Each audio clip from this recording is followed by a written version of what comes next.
ആകാശവാണി. നമസ്കാരം. തിരുവനന്തപുരം പ്രാദേശിക വാർത്താ വിഭാഗത്തിന്റെ സ്പോട്ട്ലൈറ്റ് പരിപാടിയിലേക്ക് സ്വാഗതം.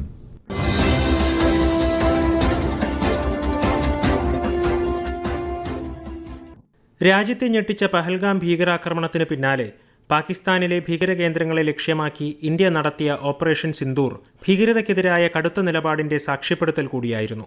ഇന്ത്യൻ മണ്ണിൽ കടന്നുകയറി നിരപരാധികളായ വിനോദസഞ്ചാരികൾക്ക് നേരെ നിറയൊഴിച്ച ഭീകരവാദികളോട് ഒരു ദയയും കാട്ടാത്ത കർക്കശമായ സമീപനം സ്വീകരിക്കുമെന്ന പ്രധാനമന്ത്രി നരേന്ദ്രമോദി ഉൾപ്പെടെയുള്ള നേതാക്കളുടെ പ്രസ്താവന അടിവരയിടുന്നതായിരുന്നു പാക് അധീന കശ്മീരിലും പാകിസ്ഥാന്റെ വടക്ക് കിഴക്കൻ മേഖലകളിലും ഇന്ത്യൻ സൈന്യം നടത്തിയ വ്യോമാക്രമണം. പഹൽഗാമിലെ കൂട്ടക്കുരുതിക്ക് ശേഷവും നിയന്ത്രണ രേഖയിൽ നിരന്തരം സംഘർഷത്തിനാണ് പാകിസ്ഥാൻ സൈനികർ ശ്രമിച്ചത്. അതിർത്തിയിൽ നുഴഞ്ഞുകയറാനും ഡ്രോൺ ഉൾപ്പെടെ ഉപയോഗിച്ച് ജനവാസ കേന്ദ്രങ്ങളിൽ ആക്രമണം നടത്താനും തുടങ്ങിയതോടെയാണ് ഇന്ത്യ കനപ്പെട്ട രീതിയിൽ തിരിച്ചടിക്കാൻ തീരുമാനിച്ചത്. ഓപ്പറേഷൻ സിന്ദൂർ എന്ന നാമകരണം ചെയ്യപ്പെട്ട സൈനിക നടപടിയിലൂടെ പാക് അധീന കശ്മീരിലെ 9ഓളം ഭീകര കേന്ദ്രങ്ങൾ നാമാവശേഷമാക്കാൻ സൈന്യത്തിന് കഴിഞ്ഞു. 2019 പുൽവാമയിലും 2008 മുംബൈയിലും നടത്തിയ ഭീകരാക്രമണങ്ങൾക്ക് ചുക്കാൻ പിടിച്ച ജയ്ഷെ മുഹമ്മദ്, ലഷ്കർ ഇ തൊയ്ബ എന്നീ ഭീകര സംഘടനകളുടെ ആസ്ഥാനമെന്നറിയപ്പെടുന്ന ബഹാവൽപൂർ, മുരിദ്കെ, മുസാഫറാബാദ്, കോട്ട്ലി എന്നിവിടങ്ങളിലെ 9 കേന്ദ്രങ്ങൾക്ക് നേരെയാണ് ഓപ്പറേഷൻ സിന്ദൂറിലൂടെ ഇന്ത്യൻ സൈന്യം കനത്ത പ്രഹരമേൽപ്പിച്ചത്. 9 ഭീകര കേന്ദ്രങ്ങളോടൊപ്പം പാകിസ്ഥാന്റെ 11 വ്യോമ താവളങ്ങളും ഇന്ത്യൻ സൈന്യം തകർത്തിരുന്നു. ഭീകരവാദികൾക്കെതിരെ മാത്രമല്ല, അവരെ പിന്തുണയ്ക്കുന്നവർക്കുമെതിരെ ഇന്ത്യയുടെ നിലപാടിൽ വിട്ടുവീഴ്ചയുണ്ടാകില്ലെന്ന് സൈനിക നടപടി വ്യക്തമാക്കി. രാജ്യത്തിന്റെ പരമാധികാരം, പൗരന്മാരുടെ സുരക്ഷ എന്നിവയിൽ ഏറ്റവും ഉയർന്ന തലത്തിലുള്ള പ്രതികരണം തന്നെ നടത്തുമെന്ന് ഇന്ത്യ ലോകത്തെ കാണിച്ചുകൊടുത്ത സംഭവം കൂടിയായി ഓപ്പറേഷൻ സിന്ദൂർ വിലയിരുത്തപ്പെടുന്നു. ഭീകരതയ്ക്കെതിരായ ഇന്ത്യയുടെ നിലപാടിലും നടപടികളിലും ആരുടെയും അനുവാദം ആവശ്യമില്ലെന്ന് വ്യക്തമാക്കാനും ഇതുവഴി സാധിച്ചു. പാക് അധീന കശ്മീരിലും പാകിസ്ഥാന്റെ ഇതര ഭാഗങ്ങളിലും ഇന്ത്യ നടത്തിയ സൈനിക നടപടിയും തുടർ സംഭവങ്ങളും ദക്ഷിണേഷ്യയുടെ ഭൗമരാഷ്ട്രീയത്തിലും സ്വാധീനമുണ്ടാക്കി. മേഖലയിൽ ഇന്ത്യയുടെ നിർണായക സാന്നിധ്യവും സ്വാധീനവും വെളിപ്പെടുത്തുന്നതായിരുന്നു പാകിസ്ഥാനെതിരായ സൈനിക നയതന്ത്ര തലത്തിലെ നടപടി. അതേസമയം പഹൽഗാം ഭീകരാക്രമണത്തിൽ പങ്കില്ലെന്ന നിലപാടാണ് പാകിസ്ഥാൻ തുടക്കം മുതൽ സ്വീകരിച്ചത്. ഓപ്പറേഷൻ സിന്ദൂർ തങ്ങൾക്കെതിരായ ഇന്ത്യയുടെ ഏകപക്ഷീയ നടപടിയായും പാകിസ്ഥാൻ ആരോപണമുയർത്തി. തങ്ങൾക്ക് പങ്കില്ലാത്തതും അടിസ്ഥാനരഹിതവുമായ ആരോപണങ്ങളുടെ പേരിൽ ഇന്ത്യ നടത്തുന്ന കടന്നാക്രമണങ്ങളെ ലോകരാജ്യങ്ങൾ എതിർക്കണമെന്ന ആഹ്വാനവും ഇതിനിടയിൽ പാകിസ്ഥാന്റെ ഭാഗത്തുനിന്നുണ്ടായി. ഇത്തരമൊരു സാഹചര്യത്തിലാണ് പാകിസ്ഥാൻ പിന്തുണയ്ക്കുന്ന ഭീകരവാദം തുറന്നുകാട്ടാനും ഭീകരശക്തികളോട് ഇന്ത്യ സ്വീകരിക്കുന്ന വിട്ടുവീഴ്ചയില്ലാത്ത നിലപാട് ലോകത്തെ അറിയിക്കാനും പിന്തുണ തേടാനും വേണ്ടി ഭരണ പ്രതിപക്ഷ പാർട്ടികളിൽ നിന്നുള്ള പാർലമെന്റ് അംഗങ്ങൾ, രാഷ്ട്രീയ രംഗത്തെ പ്രമുഖർ, നയതന്ത്ര രംഗത്തെ വിദഗ്ധർ എന്നിവർ ഉൾക്കൊള്ളുന്ന 7 പ്രതിനിധി സംഘങ്ങളെ ഐക്യരാഷ്ട്ര സുരക്ഷാ സമിതിയിലെ അംഗരാജ്യങ്ങളിലേക്കും അംഗങ്ങളാകാൻ പോകുന്ന രാജ്യങ്ങളിലേക്കും അയക്കാൻ കേന്ദ്ര സർക്കാർ തീരുമാനിച്ചത്. പഹൽഗാം ഭീകരാക്രമണം, ഓപ്പറേഷൻ സിന്ദൂർ എന്നിവയ്ക്ക് ശേഷം നടന്ന സർവകക്ഷി യോഗത്തിലാണ് ഇക്കാര്യം കേന്ദ്ര സർക്കാർ പ്രഖ്യാപിച്ചത്. ഡോക്ടർ ശശി തരൂർ, രവിശങ്കർ പ്രസാദ്, സഞ്ജയ് കുമാർ ഝാ, ബൈജയന്ത് പാണ്ഡെ, കനിമൊഴി കരുണാനിധി, സുപ്രിയ സുലെ, ശ്രീകാന്ത് ഷിൻഡെ എന്നിവരുടെ നേതൃത്വത്തിലുള്ള ദൗത്യസംഘത്തിൽ വിവിധ പാർട്ടികളിൽ നിന്നുള്ളവരും നയതന്ത്ര വിദഗ്ധരും ഉൾപ്പെടുന്നുണ്ട്.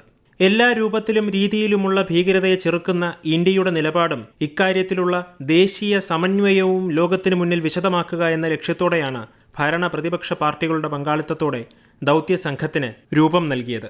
വിവിധ രാജ്യങ്ങളിലെത്തി അതാതിടങ്ങളിലെ ഭരണ നേതൃത്വങ്ങൾ, നിയമനിർമ്മാതാക്കൾ, പാർലമെന്റ് അംഗങ്ങൾ, മാധ്യമപ്രവർത്തകർ, വിവിധ മേഖലകളിലെ വിദഗ്ധർ തുടങ്ങിയവരുമായി കൂടിക്കാഴ്ച നടത്താൻ ദൗത്യസംഘത്തിന് കഴിഞ്ഞു. ഇതോടൊപ്പം വിവിധ രാജ്യങ്ങളിലെ ഇന്ത്യൻ സമൂഹവുമായി സംവദിക്കാനും സംഘത്തിനായി. ഡോക്ടർ ശശി തരൂരിന്റെ നേതൃത്വത്തിലുള്ള സംഘം America, Panama, Guyana, Brazil, Colombia എന്നീ രാജ്യങ്ങളിലാണ് സന്ദർശനം നടത്തിയത്.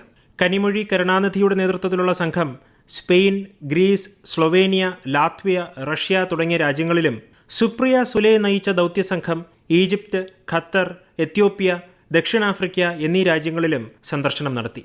ശ്രീകാന്ത് ഏകനാഥ് ഷിൻഡെയുടെ നേതൃത്വത്തിലുള്ള സംഘം UAE, Liberia, democratic republic of Congo, Sierra Leone എന്നിവിടങ്ങളിൽ വിവിധ രാജ്യങ്ങളിലെ രാഷ്ട്രീയ, നയതന്ത്ര മേഖലയിലെ പ്രമുഖരുമായി കൂടിക്കാഴ്ച നടത്തി. സഞ്ജയ് കുമാർ ഝായുടെ നേതൃത്വത്തിലുള്ള സംഘം Indonesia, Malaysia, republic of Korea, Japan, Singapore തുടങ്ങിയ രാജ്യങ്ങളിലെത്തി അതതിടങ്ങളിലെ ഭരണ നേതൃത്വങ്ങളുമായും രാഷ്ട്രീയ നയതന്ത്ര മേഖലയിലെ വിദഗ്ധരുമായും കൂടിക്കാഴ്ച നടത്തി. രവിശങ്കർ പ്രസാദിന്റെ നേതൃത്വത്തിലുള്ള ദൗത്യസംഘം Britain, France, European Union, Italy, Germany, Denmark തുടങ്ങിയ രാജ്യങ്ങളിലാണ് സന്ദർശനം നടത്തിയത്. ബൈജയന്ത് പാണ്ഡെ നയിച്ച സംഘം Saudi Arabia, Kuwait, Bahrain, Algeria എന്നീ രാജ്യങ്ങളുടെ സന്ദർശനം പൂർത്തിയാക്കി. ഭീകരാക്രമണത്തിനും ഓപ്പറേഷൻ സിന്ദൂറിനും ശേഷം ആഗോളതലത്തിൽ ഇന്ത്യൻ നിലപാടുകൾക്ക് തന്ത്രപരമായ മേൽക്കൈ നേടാൻ കഴിഞ്ഞു. നയതന്ത്ര രംഗത്തെ തന്ത്രപരമായ ഇടപെടലിന്റെ ഭാഗമായി അന്താരാഷ്ട്ര സമൂഹത്തിന്റെ പിന്തുണ ഉറപ്പാക്കുന്നതിൽ ഇന്ത്യ വിജയം കണ്ടു. ഭീകരതയ്ക്കെതിരെ ലോകം ഒറ്റക്കെട്ടായി നിലകൊള്ളണമെന്ന ഇന്ത്യയുടെ ആഹ്വാനത്തെ പിന്തുണയ്ക്കാൻ ഭൂരിപക്ഷം ലോകരാജ്യങ്ങളും തയ്യാറായി. സർവകക്ഷി പ്രതിനിധി സംഘത്തിന്റെ സന്ദർശനം ഇക്കാര്യത്തിൽ രാജ്യത്തിന്റെ നിലപാട് ഉയർത്തിക്കാട്ടുന്നതിനോടൊപ്പം മറ്റ് രാജ്യങ്ങളുടെ പിന്തുണ തേടാൻ കൂടിയായിരുന്നു. ഇന്ത്യ നടത്തുന്ന നീക്കങ്ങൾക്ക് മിക്ക രാജ്യങ്ങളും സീമാതീതമായ പിന്തുണ പ്രഖ്യാപിച്ചു. ഭീകരതയുമായി ബന്ധപ്പെട്ട് പാകിസ്ഥാനെതിരായ ഇന്ത്യയുടെ ആരോപണങ്ങൾ തെളിവ് സഹിതം ലോകരാജ്യങ്ങൾക്ക് മുമ്പിൽ അവതരിപ്പിക്കാനും നയതന്ത്ര സംഘത്തിന്റെ സന്ദർശനം വഴി സാധിച്ചു. പാകിസ്ഥാനോട് മൃദു സമീപനം സ്വീകരിച്ച ചില രാജ്യങ്ങൾ പോലും തങ്ങളുടെ നിലപാട് തിരുത്തിയതും ഇന്ത്യക്ക് പിന്തുണയുമായി രംഗത്തു വന്നതും ദൗത്യസംഘത്തിന്റെ സാർത്ഥകമായ ഇടപെടൽ കാരണമാണ്. നയതന്ത്ര ദൗത്യസംഘത്തിന്റെ സന്ദർശനത്തിനിടെ ചില രാജ്യങ്ങളുടെ അഭിപ്രായ പ്രകടനങ്ങളോടും നിലപാടുകളോടും വിയോജിക്കാനും കൃത്യമായ മറുപടി നൽകാനും ഇന്ത്യക്ക് സാധിച്ചു. ഇന്ത്യ പാക് സംഘർഷത്തിൽ ആരുടെയും മധ്യസ്ഥത ആവശ്യമില്ലെന്ന് അമേരിക്ക ഉൾപ്പെടെയുള്ള രാജ്യങ്ങളിൽ സന്ദർശനം നടത്തുന്ന സംഘത്തിന്റെ തലവൻ ഡോക്ടർ ശശി തരൂർ MP ന്യൂയോർക്കിൽ വ്യക്തമാക്കിയത് ശ്രദ്ധേയമായ നീക്കമായി. പഹൽഗാം ഭീകരാക്രമണത്തിന് പിന്നാലെ പാക് അധീന കശ്മീരിലും പാകിസ്ഥാനിലെ ചില ഭാഗങ്ങളിലും ഇന്ത്യ നടത്തിയ ഓപ്പറേഷൻ സിന്ദൂറും തുടർന്ന് അതിർത്തി മേഖലയിലുണ്ടായ സംഘർഷവും അവസാനിച്ചത് തന്റെ ഇടപെടലുകൾ കൊണ്ടാണെന്ന് അമേരിക്കൻ പ്രസിഡന്റ് ഡൊണാൾഡ് ട്രംപ് ആവർത്തിച്ച് അവകാശപ്പെടുന്നതിനിടെയാണ് അമേരിക്കയിൽ വച്ച് തന്നെ ഇന്ത്യൻ നിലപാട് ശക്തമായ ഭാഷയിൽ വ്യക്തമാക്കാൻ ഡോക്ടർ ശശി തരൂർ തയ്യാറായത്. We can say for ourselves is that we have never particularly wanted to ask anyone to mediate. As I said, we have no real difficulty in speaking the same language as the Pakistanis. As long as they use the language of terrorism, we will use the language of force, and that doesn't require a third party. If, on the other hand, they were to dismantle the infrastructure of terrorism, we can talk to them. If they take serious actions to show that they want to restore normal relationships with us, we can certainly talk to them again without needing an intermediary. So it's not in any way a negative comment about the goodwill of people. During this conflict, as I said, in any case, India didn't need persuading to stop. No one needed to tell us stop because we were telling them. The moment Pakistan stops, we are prepared to stop. So if they in turn then told the Pakistanis, you better stop because the Indians are willing to stop, and that was what they did, then that's wonderful gesture on their part vis-a-vis Pakistan, but only Pakistan and they can tell us exactly what happened. With us, all we can say is that we know in our conversations some of these things didn't come up.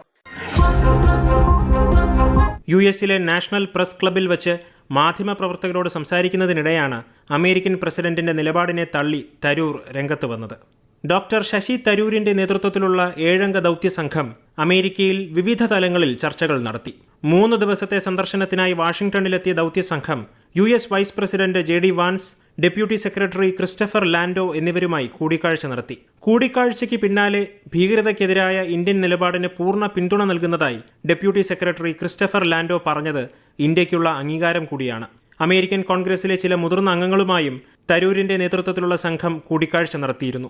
അമേരിക്കയ്ക്ക് പുറമെ വിവിധ രാജ്യങ്ങളിലെത്തിയ സംഘം അതതിടത്തെ നേതാക്കൾ, നയതന്ത്ര ഉദ്യോഗസ്ഥർ, നയതന്ത്ര വിദഗ്ധർ എന്നിവരുമായും കൂടിക്കാഴ്ച നടത്തിയത് ഇന്ത്യൻ നിലപാടിന് രാജ്യാന്തര തലത്തിൽ അംഗീകാരം നേടുന്നതിനുകൂടി വേണ്ടിയായിരുന്നു. 32 രാജ്യങ്ങളിൽ സന്ദർശനം പൂർത്തിയാക്കി 7 സംഘങ്ങളിലെ 59 പ്രതിനിധികളും ഏറെക്കുറെ തിരികെ എത്തിക്കഴിഞ്ഞു. തങ്ങളുടെ സന്ദർശനം ഫലപ്രദമായിരുന്നുവെന്നും ഇന്ത്യൻ നിലപാട് ലോകത്തെ അറിയിക്കാനായെന്നും വിവിധ സംഘങ്ങളുടെ തലവന്മാർ വാർത്താലേഖകരോട് പറഞ്ഞു. തിരികെ എത്തിയ പ്രതിനിധി സംഘങ്ങളുമായി പ്രധാനമന്ത്രി നരേന്ദ്രമോദിയും വിദേശകാര്യമന്ത്രി S ജയശങ്കറും പ്രത്യേകം കൂടിക്കാഴ്ച നടത്തുമെന്നാണ് അറിയുന്നത്. ഇതോടൊപ്പം പ്രതിനിധി സംഘം രാഷ്ട്രപതി ദ്രൗപദി മുർമുവിനെ സന്ദർശിച്ച് വിവിധ രാജ്യങ്ങളിലെ സന്ദർശനവുമായി ബന്ധപ്പെട്ട വിവരങ്ങൾ ധരിപ്പിക്കാനും ഇടയുണ്ട്. ആഗോളതലത്തിൽ ഭീകരതയും പാകിസ്ഥാനും തമ്മിലുള്ള ബന്ധം തുറന്നുകാട്ടിയതിനൊപ്പം പാകിസ്ഥാനെതിരെ കടുത്ത സാമ്പത്തിക വ്യാപാര നടപടികളും ഇന്ത്യ സ്വീകരിച്ചു. സിന്ധു നദീജല കരാർ റദ്ദാക്കിയതും അതിർത്തികൾ വഴിയുള്ള വ്യാപാരം വിലക്കിയതും വ്യോമ കടൽ പാതകളിൽ നിയന്ത്രണം ഏർപ്പെടുത്തിയതും പാകിസ്ഥാനെ തീർത്തും പ്രതിസന്ധിയിലാക്കുന്ന നടപടികളായിരുന്നു. അതിർത്തി വഴിയുള്ളതും ജലമാർഗമുള്ളതുമായ വ്യാപാര ബന്ധം ഇന്ത്യ വിച്ഛേദിച്ചതോടെ പാകിസ്ഥാൻ വലിയ തോതിലുള്ള സാമ്പത്തിക പ്രതിസന്ധിയിലായി.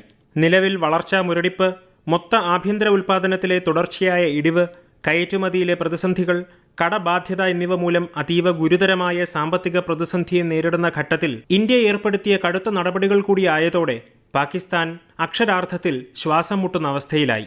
അതേസമയം പാകിസ്ഥാൻ പിന്തുണയോടെ നടക്കുന്ന ഭീകരവാദത്തെക്കുറിച്ച് ലോകത്തെ ബോധ്യപ്പെടുത്തുന്നതിനിടെ ഐക്യരാഷ്ട്രസഭയുടെ ഭീകരവിരുദ്ധ സമിതി ഉപാധ്യക്ഷ സ്ഥാനം പാകിസ്ഥാന് നൽകാനുള്ള UN രക്ഷാസമിതിയുടെ വിചിത്രമായ തീരുമാനത്തിനെതിരെ ഇന്ത്യ കടുത്ത പ്രതിഷേധമറിയിച്ചു. ഐക്യരാഷ്ട്രസഭ രക്ഷാസമിതിയുടെ ഭീകരവിരുദ്ധ സമിതിയുടെ സഹാധ്യക്ഷ സ്ഥാനത്തോടൊപ്പം 2025 താലിബാൻ ഉപരോധ സമിതിയുടെ അധ്യക്ഷ സ്ഥാനവും പാകിസ്ഥാനാണ് നൽകിയത്. താലിബാനുമായി ബന്ധപ്പെട്ട് പ്രവർത്തിക്കുന്ന അംഗരാജ്യങ്ങൾക്ക് സാമ്പത്തിക, സൈനിക ഉപരോധങ്ങളും യാത്രാ വിലക്കുൾപ്പെടെയുള്ള നടപടികളും ഏർപ്പെടുത്തുന്ന സമിതിയുടെ അധ്യക്ഷ സ്ഥാനം പാകിസ്ഥാന് നൽകിയതിലും ഇന്ത്യ കടുത്ത നിലപാട് ഐക്യരാഷ്ട്രസഭയെ അറിയിച്ചിട്ടുണ്ട്. ഒരേ സമയം ഭീകരർക്ക് ആളും അർത്ഥവും നൽകുകയും എന്നാൽ ലോകത്തിനു മുന്നിൽ ഭീകരതയ്ക്കെതിരെ പോരാടുന്നവർക്കൊപ്പമാണെന്ന് അവകാശപ്പെടുകയും ചെയ്യുന്ന പാകിസ്ഥാന്റെ ഇരട്ടത്താപ്പ് നിരവധി അവസരങ്ങളിൽ ഐക്യരാഷ്ട്രസഭയുടെ രക്ഷാസമിതി ഉൾപ്പെടെയുള്ള ഫോറങ്ങളിൽ ഇന്ത്യ ശക്തമായി അവതരിപ്പിച്ചിട്ടുണ്ട്. ഭീകരതയെ സ്പോൺസർ ചെയ്യുന്ന പാകിസ്ഥാന്റെ വിവിധ മേഖലകൾ കേന്ദ്രീകരിച്ച് പ്രവർത്തിക്കുന്ന ഭീകര സംഘടനകളെ സംബന്ധിച്ച് കൃത്യമായ കണക്കുകളും തെളിവുകളും നിരവധി തവണ ഇന്ത്യ UN-ൽ സമർപ്പിച്ചതാണ്. ആഗോളതലത്തിൽ ഭീകരരെ കയറ്റി അയക്കുന്ന പാകിസ്ഥാനിലാണ് ലോക ഭീകരരായി പ്രഖ്യാപിക്കപ്പെട്ടവരിൽ ഏറ്റവും കൂടുതൽ പേർ നിലവിലുള്ളത്. ഇത്തരമൊരു സാഹചര്യം നിലനിൽക്കെ പാകിസ്ഥാനെ ഉത്തരവാദപ്പെട്ട സമിതിയുടെ തലപ്പത്ത് നിയോഗിച്ച നടപടി ഭീകരതയ്ക്കെതിരായ കൂട്ടായ മുന്നേറ്റത്തെ ദുർബലപ്പെടുത്തുമെന്ന ആശങ്ക പല രാജ്യങ്ങളുമായി ഇന്ത്യ പങ്കുവച്ചിട്ടുണ്ട്. അകത്തും പുറത്തും പ്രതിസന്ധികളാൽ നീറുന്ന പാകിസ്ഥാനെ ലോകരാജ്യങ്ങളുടെ മുമ്പിൽ വെള്ളപൂശാനുള്ള ഇത്തരം നീക്കങ്ങൾ അത് ഐക്യരാഷ്ട്രസഭയിൽ നിന്നായാൽ പോലും ഇന്ത്യ ശക്തമായി തന്നെ ചെറുക്കേണ്ടതുണ്ട്. പഹൽഗാം സംഭവത്തിന് പിന്നാലെ പാക് സൈന്യത്തിന്റെ പങ്കാളിത്തം അടക്കമുള്ള സാധുവായ തെളിവുകൾ നിരത്തി ലോകത്തെ ബോധ്യപ്പെടുത്തുന്ന ഇന്ത്യൻ സംഘത്തിന്റെ യാത്ര തുടരുന്നതിനിടെ ഭീകരവിരുദ്ധ സമിതിയുടെ ഉപാധ്യക്ഷ സ്ഥാനത്തേക്ക് പാകിസ്ഥാനെ തന്നെ നിയോഗിച്ചതിനെതിരെ വരും ദിവസങ്ങളിലും ഇന്ത്യ തങ്ങളുടെ നയതന്ത്രപരമായ ഇടപെടൽ ഊർജിതപ്പെടുത്തുമെന്നാണ് സംഭവ വികാസങ്ങൾ തെളിയിക്കുന്നത്. ആകാശവാണി തിരുവനന്തപുരം പ്രാദേശിക വാർത്താ വിഭാഗം അവതരിപ്പിച്ച സ്പോട്ട്ലൈറ്റ് പരിപാടി ഇവിടെ അവസാനിക്കുന്നു. ഏകോപനം മയൂഷ AM. തയ്യാറാക്കിയത് CV ശ്രീജിത്ത്. അവതരണം ഹരിഷ്ണ.